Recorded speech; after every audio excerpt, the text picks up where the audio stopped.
بسم اللہ الرحمن الرحیم۔ السلام علیکم دوستو، دنیا بھر کی خبروں میں آج آپ سنیں گے، لیکن اس سے پہلے اگر ہو سکے تو سبسکرائب اور لائک ضرور کر لیں، شکریہ۔ سرکاری اعداد و شمار کے مطابق امریکہ میں 3 کروڑ لوگوں کو 3 وقت کا کھانا میسر نہیں۔ امریکہ چینی سائنسدانوں اور طلباء کو ہراساں کرنے کا سلسلہ بند کرے۔ چائنا۔ امریکی ریاست فلوریڈا میں طوفان کی آمد۔ صدارتی انتخابات 3 نومبر کو ہی ہوں گے۔ White house. چائنا نے اتراکھنڈ کے قریب بھی 1000 اہلکار پہنچا دیے۔ سعودی عرب میں جانور کی قربانی کے وقت گھر میں شیر گھس آیا۔ نیب کی ٹیم فرد جرم کے لیے آصف علی زرداری کے گھر پہنچ گئی۔ ترکی اور قطر مقبوضہ وادی میں مداخلت کر رہے ہیں۔ بھارتی میڈیا۔ کھانے کی چیزیں کئی دن تک محفوظ کرنے کے لیے شفاف اور باریک ریشمی غلاف۔ پابندیوں کے باوجود ہواوے دنیا کا سب سے زیادہ فروخت ہونے والا اسمارٹ فون۔ صحت مند بڑھاپا گزارنے کے کچھ قیمتی اصول۔ تو آئیے چلتے ہیں اب خبروں کی تفصیل کی جانب۔ امریکہ کے سرکاری اعداد و شمار کے مطابق ملک کے تقریباً 3 کروڑ لوگوں کو 3 وقت کا کھانا میسر نہیں ہے۔ امریکہ کے ادارہ شماریات نے بتایا ہے کہ کورونا کی وبا کے دوران اس ملک کے تقریباً 3 کروڑ لوگوں کے پاس کھانے پینے کی ضروری اشیاء نہیں ہیں۔ 250 ملین لوگوں پر کیے گئے ایک سروے کے نتائج بتاتے ہیں کہ جولائی کو ختم ہونے والے ہفتے کے دوران تقریباً 30 ملین لوگوں کے پاس اپنا پیٹ بھرنے کے لیے ضروری غذا اشیاء نہیں تھی۔ امریکہ کے سینسس بیورو کی جانب سے کرائے جانے والے اس سروے میں حصہ لینے والے 12.1% لوگوں نے بتایا ہے کہ انہیں کھانے کی کمی کا سامنا کرنا پڑا ہے۔ ادارے کے سروے میں حصہ لینے والے 2.5 کروڑ امریکی باشندوں میں سے 25.6% کو رہائش اور کرائے کے مسائل کا سامنا کرنا پڑا ہے، جبکہ 40% لوگوں کو کورونا کی وبا کے پھیلاؤ کے درمیان میڈیکل سہولتوں تک دسترس نہیں رہی۔ چائنا نے وائٹ ہاؤس انتظامیہ کو خبردار کرتے ہوئے کہا ہے کہ امریکہ چینی سائنسدانوں، محققین اور طلباء کو ہراساں کرنے کا سلسلہ بند کرے۔ چائنا نے الزام عائد کیا ہے کہ امریکہ میں چینی طلباء اور محققین کی کڑی نگرانی کی جا رہی ہے اور انہیں مسلسل ہراساں کیا جا رہا ہے، جبکہ 3 محققین کو غیر قانونی طور پر حراست میں بھی رکھا گیا ہے۔ چائنا کا مزید کہنا تھا کہ امریکہ کے عزائم کھل کر سامنے آ گئے ہیں۔ چین اپنے طلباء اور محققین کی زندگیوں کی حفاظت کے لیے ہر ضروری قدم اٹھائے گا۔ چائنا نے امریکہ کو خبردار کرتے ہوئے کہا ہے کہ تعلیم اور ریسرچ کی غرض سے امریکہ میں مقیم چینی شہریوں کو ہراساں کرنے کا عمل بند کیا جائے اور تمام گرفتار شدگان کو فوری طور پر رہا کیا جائے، ورنہ چائنیز حکومت اپنے شہریوں کی حفاظت کے لیے کوئی بھی قدم اٹھانے کے لیے آزاد ہوگی۔ امریکی ریاست فلوریڈا میں طوفان کے نتیجے میں بگڑے حالات کے بعد ایمرجنسی نافذ کر دی گئی ہے۔ سمندری طوفان 136 کلومیٹر فی گھنٹے کی رفتار سے ریاست فلوریڈا کی جانب بڑھ رہا ہے، جس کے پیش نظر صدر ٹرمپ نے ریاست میں یہ قدم اٹھایا ہے۔ اس کی شدت کے باعث امریکہ کے بعض علاقوں میں سیلابی صورتحال بھی پیدا ہو گئی ہے۔ رپورٹ کے مطابق تقریباً 7 کروڑ امریکی شہری اس طوفان کی زد میں ہیں، اور ماہرین کا کہنا ہے کہ اگر یہ ملک کے گرم علاقوں تک پہنچ گیا تو اس میں مزید شدت آ سکتی ہے۔ وائٹ ہاؤس نے کہا ہے کہ امریکہ کے صدارتی انتخابات 3 نومبر کو طے شدہ وقت کے مطابق ہوں گے۔ وائٹ ہاؤس کے چیف مارک میڈوز نے یہ بات انتخابات میں ممکنہ تاخیر سے متعلق صدر ٹرمپ کے بیان کے بعد پچھلے روز ایک انٹرویو میں کہی۔ انہوں نے کہا کہ نہ صرف امریکی انتظامیہ بلکہ صدر ٹرمپ بھی طے شدہ وقت یعنی 3 نومبر کو انتخابات کا انعقاد چاہتے ہیں، جس میں صدر ٹرمپ کامیاب ہوں گے۔ دوستو، صدر ٹرمپ نے جمعرات کو ڈاک کے ذریعے انتخابی ووٹنگ کے عمل کو غیر مناسب اور جعل سازی قرار دیا تھا، جس کے باعث انہوں نے انتخابات میں ممکنہ تاخیر کا خدشہ ظاہر کیا تھا۔ چائنا نے اتراکھنڈ سرحد کے قریب 1000 اہلکار پہنچا دیے ہیں۔ مقبوضہ لداخ میں LAC پر ہونے والی جھڑپ کے دوران کرنل سمیت 20 بھارتیوں کو مارنے کے بعد چائنا کی پیپلز لبریشن نے بھارتی ریاست اتراکھنڈ پر بھی نظریں جما لی ہیں۔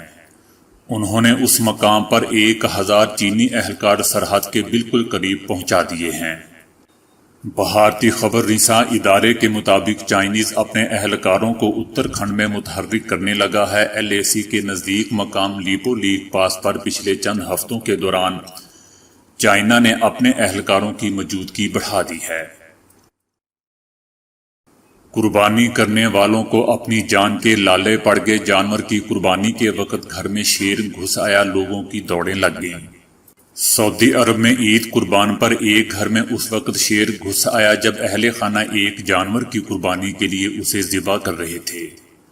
سوشل میڈیا پر ایک سعودی شہری ہیشم خالد نے اپنے گھر میں قربانی کے وقت داخل ہونے والے شیر کی ویڈیو جاری کی ہے۔ اس نے بتایا کہ ہم جانور ذبح کر رہے تھے کہ اچانک گھر کی دیوار پر شیر کو دیکھ کر دنگ رہ گئے۔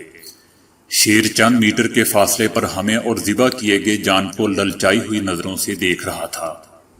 خالد نے بتایا کہ شیر کے گھر میں گھس آنے پر شور برپا ہو گیا اور ہر طرف سے شیر کی آوازیں آنے لگیں۔ بعض افراد کا خیال تھا کہ یہ کوئی بڑے حجم کی بلی ہے، مگر جب اس بات کی نشاندہی ہوئی کہ وہ شیر ہے تو اہل خانہ نے پولیس اور شہری دفاع کے عملے کو مدد کے لیے طلب کر لیا۔ سابق صدر آصف علی زرداری کی فرد جرم سے بچنے کی تمام تدبیریں ناکام ہوگی۔ نیب کی ٹیم فرد جرم کے لیے آصف علی زرداری کے گھر پہنچ گئی۔ سابق صدر آصف علی زرداری کے خلاف ٹھٹھا واٹر سپلائی کے غیر قانونی ٹھیکوں کے معاملے پر نیب کی ٹیم فرد جرم کے لیے ویڈیو لنک کا انتظام کرنے آصف علی زرداری کے گھر کراچی پہنچ گئی۔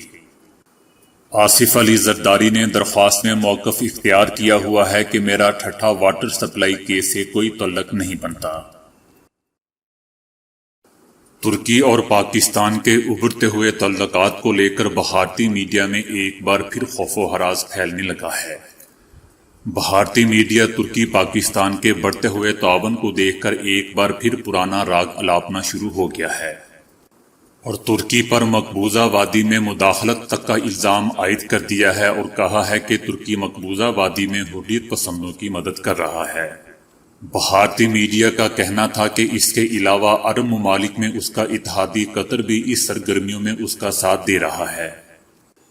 اس سے ہٹ کر بھارتی حکام نے معروف عالم دین ذاکر نائک کی ذمہ داری بھی پاکستان اور ترکی پر ڈال دی ہے۔ ایک سینئر حکومتی نمائندے کا کہنا ہے کہ ترکی کی نظریں بھارتی مسلمانوں پر ہیں اور پچھلے کچھ عرصے کے دوران ترکی نئی دہلی میں زیادہ دلچسپی لے رہا ہے۔ بھارتی میڈیا کا یہ بھی کہنا تھا کہ ترکی جنوبی ایشیا میں اثر و رسوخ بڑھانے کے ساتھ ساتھ عالم اسلام میں سعودی عرب کو پیچھے چھوڑتے ہوئے بڑا کردار ادا کرنے کی تیاریاں کر رہا ہے، جبکہ ترک صدر رجب طیب اردوان سلطنت عثمانیہ کے ماضی کو زندہ کرنے کی کوشش کر رہے ہیں۔ سلک فائبروئن کوٹنگ بالکل شفاف اور اس قدر باریک ہے کہ محسوس بھی نہیں ہوتی، لیکن غذا کو کئی دنوں تک قابل استعمال رکھتی ہے۔ سائنسدانوں نے ریشمی پروٹین پر مشتمل ایک ایسا باریک اور شفاف غلاف ایجاد کر لیا ہے جس میں خوردنی اشیاء کئی دنوں تک محفوظ رہ سکتی ہیں۔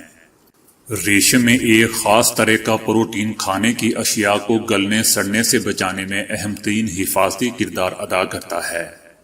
یہ ریشمی پروٹین ایک پھوار کی شکل میں کھانے کی کسی چیز پر چھڑکا جاتا ہے جہاں یہ ایک شفاف غلاف یعنی جھلی بنا لیتا ہے۔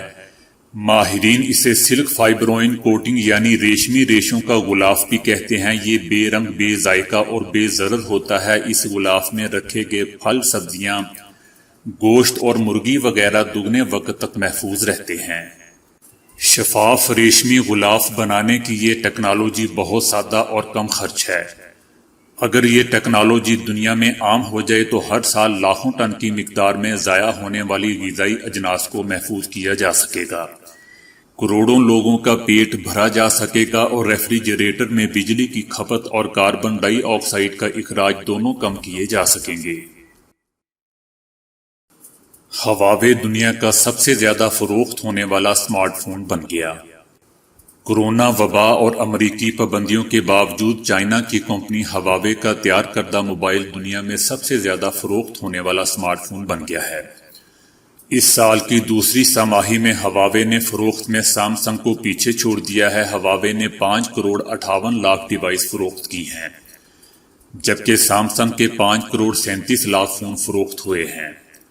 سال 2020 کی دوسری سہ ماہی میں کورونا وبا کے باعث ہواوے کی بیرون ملک برآمد میں کمی ہوئی، لیکن کمپنی نے چینی مارکیٹ میں فروخت کو بہتر بنایا ہے، جہاں اب 70% سے زائد اس کے ہینڈ سیٹس فروخت ہو رہے ہیں۔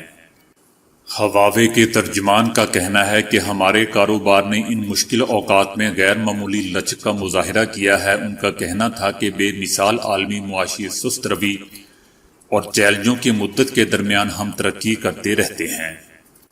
دوسری جانب مختلف ممالک میں کورونا کے باعث لاک ڈاؤن اور معاشی تنزلی کے نتیجے میں بھارت، امریکہ اور یورپ کے مختلف حصوں میں سامسنگ فون کی فروخت بہت بری طرح متاثر ہوئی ہے۔ اس سال ہواوے نے نمبر 1 کمپنی بننے کا بھی اعزاز اپنے نام کیا تھا۔ 19% مارکیٹ شیئر کے ساتھ ہواوے دنیا کی نمبر 1 کمپنی رہی، جبکہ اس کے مقابلے میں سامسنگ کا مارکیٹ شیئر 17% تھا۔ حالانکہ دوستو، ہواوے کو بہت سے ملکوں میں پابندی کا سامنا بھی ہے۔ یہ ہے مائل شنائڈر کی کتاب ٹو بی اور ناٹ ٹو بی ہیلتھی۔ مصنف نے اپنے قارئین کو صحت مند زندگی گزارنے کی 6 عادات اپنانے کا مشورہ دیا ہے۔ مائل شنائڈر کی اس کتاب کا محرک ان کے ذاتی تجربات ہیں۔ وہ کہتے ہیں کہ تقریباً جب میں 55 سال کا بوڑھا تھا، مجھے کمر اور گردن میں درد رہتا تھا۔ ان کا کہنا ہے کہ جب میں 40 کے عشرے میں داخل ہوا تھا تو ان تکلیفوں میں مزید اضافہ ہو گیا تھا۔ جب میں 55 کی عمر کو پہنچا تو مجھے ہر وقت درد رہنے لگا، اور ایسے میں میرے ایک دوست نے مجھے مشورہ دیا جن پر عمل کرنے سے مجھے افاقہ ہونے لگا، اور اب میری صحت پہلے سے بہتر ہے اور میں کہہ سکتا ہوں کہ میں 76 سال کا جوان ہوں۔ ڈاکٹر مائلز کہتے ہیں ان پر یہ واضح ہوا کہ انہیں کسی طبی علاج کی ضرورت نہیں تھی۔ ڈاکٹر مائلز کہتے ہیں کہ سچ تو یہ ہے کہ بڑھاپے کا ڈاکٹروں، کریموں، ٹونک، دواؤں یا سرجری کے طریقوں اور ٹیسٹوں سے کوئی تعلق نہیں ہے، بلکہ اس کا تعلق فی الواقع صرف ان چند عادات سے ہے جن کا انتخاب آپ اپنی روزمرہ کی زندگی میں کرتے ہیں۔ وہ کہتے ہیں کہ علاج نہیں بلکہ اپنی طرز زندگی کو تبدیل کیجیے۔ ان کا کہنا ہے کہ روزانہ 3 بار کھانا کھانے کی عادت اپنائیں، جن میں کاربوہائیڈریٹ، پروٹین اور چکنائی کی مناسب مقدار کو شامل کریں۔ ذہنی دباؤ پر قابو پانا سیکھیں۔ وہ کہتے ہیں کہ اگر آپ ذہنی دباؤ کا شکار ہیں تو سب سے سادہ اور کم مدت کے لیے روزانہ آپ جو کچھ کر سکتے ہیں وہ یہ ہے کہ مراقبہ کریں۔ اگلی عادت کے بارے میں وہ کہتے ہیں کہ اپنے گھر کو آلودگی سے پاک رکھیں، کیونکہ ہمارے جسم کو آکسیجن کی ضرورت ہوتی ہے۔ اس لیے صحت مند عادات کی اپنی فہرست میں صاف ہوا میں سانس لینے کو بھی شامل کریں۔ وہ کہتے ہیں کہ اگر آپ مناسب خوراک کھائیں گے، مناسب نیند لیں گے، باقاعدگی سے ورزش کریں گے، خوب پانی پئیں گے، وٹامنز وغیرہ استعمال کریں گے، اپنے ذہنی دباؤ پر قابو پانے کی کوشش کریں گے اور زیادہ سے زیادہ صاف اور تازہ ہوا میں سانس لیں گے، تو آپ کا جسمانی حفاظتی نظام اتنا مضبوط ہو جائے گا جتنا کہ وہ ہو سکتا ہے، اور آپ ایک صحت مند بڑھاپا گزار سکتے ہیں۔ تو دوستو، آج کے لیے اتنا ہی۔ ویڈیو کو لائک اور شیئر کرنے کا بہت بہت شکریہ۔